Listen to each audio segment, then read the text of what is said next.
Telugu Desam party ఆలోచనలో అవసరమైన అభివృద్ధిని ఆ 10 సంవత్సరాలు కాంగ్రెస్ పార్టీ కొనసాగించడం వల్ల ఈరోజు అంతర్జాతీయ ప్రమాణాలతో కూడుకున్న నగరంగా 16,000 కోట్ల రూపాయల మిగులు బడ్జెట్తో తెలంగాణ రాష్ట్రాన్ని చంద్రశేఖరరావు గారికి అప్పచెప్పినాము. మీడియా మిత్రులకు ఈరోజు నేను విజ్ఞప్తి చేస్తున్నా, ఈ గ్రోత్ ఇంజన్స్ మొత్తం కాంగ్రెస్ పార్టీ తీసుకొచ్చినాయి కదా.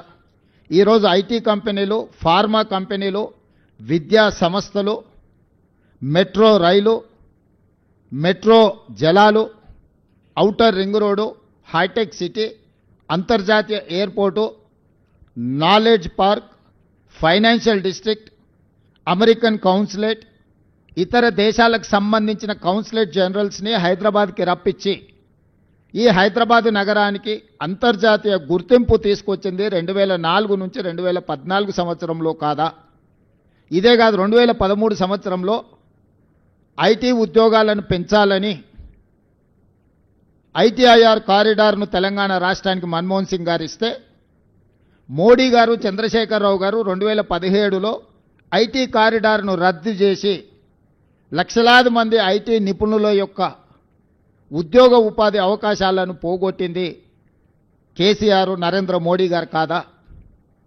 ఈరోజు ప్రత్యక్షంగా లక్షలాది ఉద్యోగాలు, లక్షలాది కోట్ల రూపాయల ఆదాయం ఈ రాష్ట్రానికి వచ్చింది అని అంటే 2004 నుంచి 2014 వరకు ఆనాటి ప్రభుత్వం తీసుకున్న భవిష్యత్ కార్యాచరణ కాదా?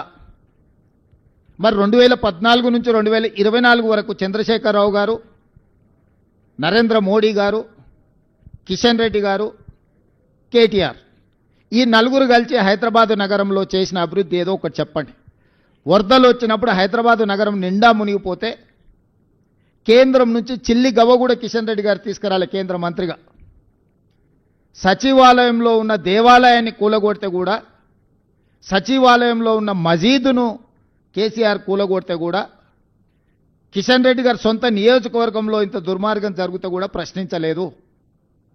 వాళ్ళు పదే పదే చెప్పే కమాండ్ కంట్రోల్ రూమ్, సచివాలయం, ప్రగతి భవన్, కాళేశ్వరం ప్రారంభించి పూర్తి చేసినవి ఈ 4 చంద్రశేఖరరావు తెలంగాణ రాష్ట్రంలో. 1,50,000 కోట్ల రూపాయల అంచనాలతో మొదలుపెట్టిన కాళేశ్వరం 1,02,000 కోట్ల రూపాయల బిల్లులు చెల్లించిండు కాంట్రాక్టర్లు. కాళేశ్వరం కట్టడం, కాళేశ్వరం కూడడం 3 సంవత్సరాలలో జరిగిపోయింది. 1,00,000 కోట్ల రూపాయలు గోదావరి పాలైపోయినాయి.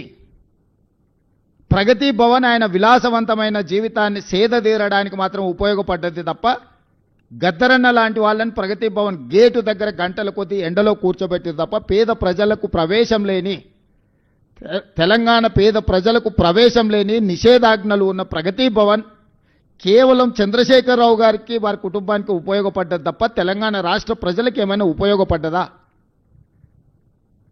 ఈరోజు మేము కట్టినమని చెప్పుకుంటున్న సచివాలయం ఉమ్మడి రాష్ట్రానికే పరిపాలనను అందించి 23 జిల్లాలను దాదాపుగా 10 కోట్ల ఉమ్మడి రాష్ట్ర ప్రజలకు పరిపాలన అందించిన వసతులున్న నికార్సైన ఉమ్మడి ఆంధ్రప్రదేశ్ సచివాలయాన్ని కూలగొట్టి 2,000 కోట్ల రూపాయలు ఖర్చు పెట్టి కట్టిన సచివాలయం కేవలం కొడుకు రాజకీయ భవిష్యత్తు కోసం వాస్తును సరిదిద్దడానికే కూలగొట్టి కొత్తది నిర్మించిండు.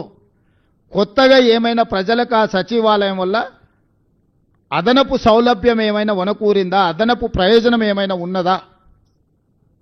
ప్రభుత్వంలో సచివాలయం కట్టడం వల్ల నూతనంగా ఏమైనా ఉద్యోగాలు వచ్చినాయా? ఎవరికైనా ఉపాధి కానీ, ఎవరికైనా భవిష్యత్ ప్రణాళికలకు ఆ సచివాలయం అని పనికొచ్చిందా? కేవలం నీ కొడుకును ముఖ్యమంత్రిని చేయాలన్న ఆలోచనతో వాస్తు సరిగ్గా లేదని ఇంకా 100 సంవత్సరాలు సేవలు అందించగలిగిన భవనాలను కూల్చేసి, ఎల్ఎన్టీ లాంటి సంస్థలు కట్టిన భవనాలను కూల్చి ఇప్పుడున్న సచివాలయం కట్టిన పేద ప్రజలకు ఆ సచివాలయం వల్ల అనాపైస ప్రయోజనం ఏమైనా వనగూరిందా?